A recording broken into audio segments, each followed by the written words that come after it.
Cocaine and heroin are smuggled into the country primarily for the local market, but is also repackaged and for onward trafficking to another country. In other words, the criminal grouping or syndicate in South Africa would assist in repackaging the drugs to make it easier for onward smuggling to another country, usually to Europe. Port authorities are particularly vigilant when vessels arrive from Port of Santos because of the prevalence of drug trafficking from that port. Successful entry into Europe is more likely if the consignment is rerouted to less suspicious countries before onward movement to Europe. So in this instance, would South Africa be the less suspicious country, or does it go somewhere else from South Africa before it enters Europe? Well, it depends on the route of the vessel, commissioners. That will dictate whether there will be stops in between as well. Thank you. Paragraph 27. The main trafficking hubs in South Africa are the Durban Harbour, OR Tambo International Airport, and the Lebombo Port of Entry. Bulk imports are mainly through the Durban Harbour. The smuggling via OR Tambo International Airport is primarily by way of people referred to as drug mules who would smuggle the drugs in their luggage or on their person, such as in body cavities. Bulk trafficking through shipping containers is usually undertaken by sophisticated syndicates. Commissioners, I can also just mention here that except for this harbour, the Western Cape Town Harbour, Saldanha Harbour, as well as smaller harbours towards Port Elizabeth and so forth, are all being used to a lesser extent, although for these smuggling and trafficking activities. Thank you, General. Then can we move on to the next subtopic, which is the synthetic illicit drugs? Thank you, Commissioners. Synthetic drugs are manufactured through chemical processes rather than derived from natural plant sources.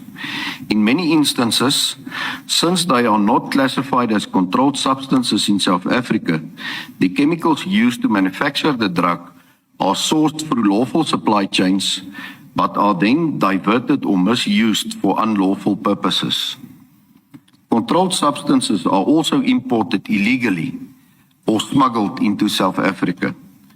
The most prevalent synthetic drugs in the country are methamphetamine, known as crystal meth or TIC, methaqualone, known as Mandrax. Synthetic drugs are manufactured at what is referred to as clandestine drug laboratories or CDLs. There are super labs and kitchen labs. Kitchen labs are found in businesses and residential areas, and the equipment used to manufacture the drugs are the readily available equipment such as stoves and other kitchen equipment or appliances. Sorry, General, before you continue, can I just take you back to paragraph 28 and ask you about the controlled substances that are imported illegally? Yeah, Commissioners, when it comes to methamphetamine, the controlled substance used there is ephedrine. You get plant-based ephedrine from the ephedra tree in Afghanistan, and then you get the chemicals. Obviously, that's man-made or laboratory-made, and that is then ephedrine as a liquid in a liquid form. And then the active ingredient of methaqualone, of Mandrax, is methaqualone. And so why is this ephedrine imported or smuggled into South Africa? It is because it's a controlled substance within South Africa, Commissioner, so you cannot go to any chemical shop and just procure it over the counter. If you need it, obviously there need to be a legitimate reason for that. So, for instance, you are in the medicine manufacturing space, and then obviously you will be able to procure such controlled substances.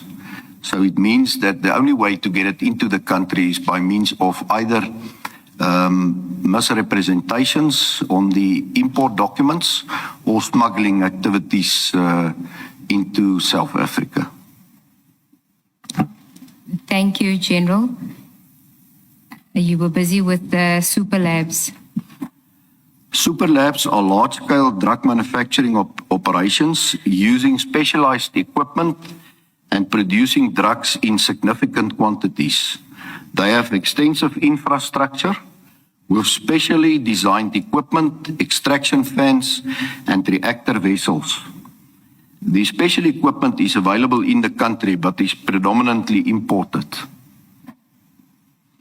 Super labs are usually found in remote areas, on farms and small holdings.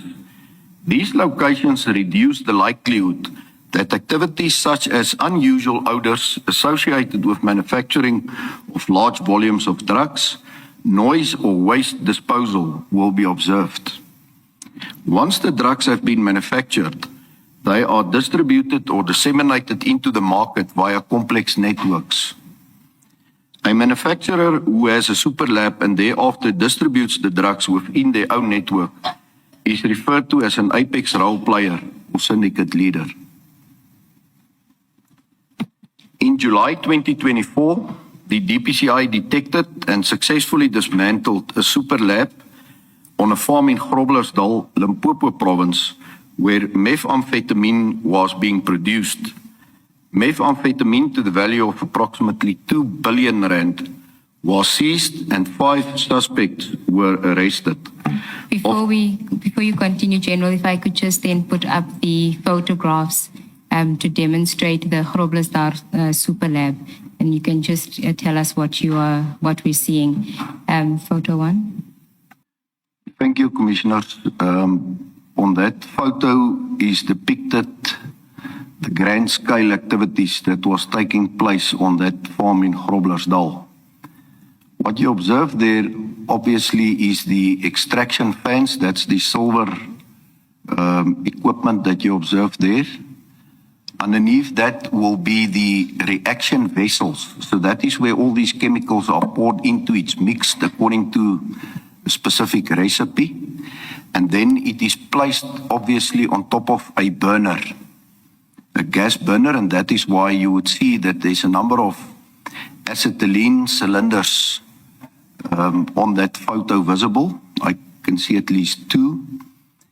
And because obviously the reaction vessels need to be heated up over a period of time for the ingredients to come to the final product, which is then methamphetamine or crystal meth.